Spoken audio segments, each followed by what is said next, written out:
বরের সাথে বাইকটা নিয়ে বেরিয়ে পড়লাম সানডে ট্রিপে।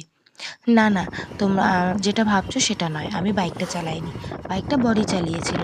আমি পিছনে বসেছিলাম। আসলে সে বাইক রাইডিং করতে খুব ভালোবাসে আর আমি ঘুরতে, বাস দুটো মিলে একাকার। সুযোগ পেলেই আমরা দুজনে মিলে বেরিয়ে পড়ি নতুন নতুন জায়গা এক্সপ্লোর করতে। তাই আজও বেরিয়ে পড়েছিলাম একটা নতুন জায়গার উদ্দেশ্যে।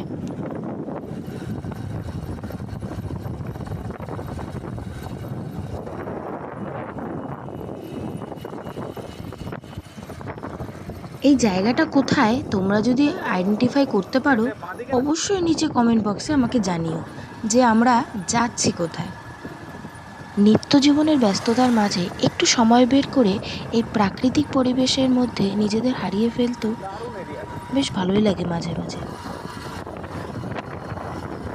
তবে ঘোরার তো শেষ নেই। বেলা শেষ হতেই আমরা আবার বাড়ির মুখো হয়ে উঠি।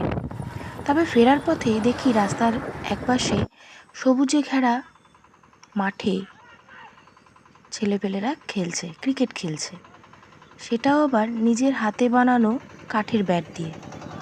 এই দৃশ্য এখন খুব কম দেখতে পাওয়া যায়। তাই 2 মিনিটের জন্য আমরাও দাঁড়িয়ে পড়লাম ওদের খেলা দেখতে। তবে বেশিক্ষণ আর দেরি না করে আবার আমরা বাড়ি ফিরে আসি।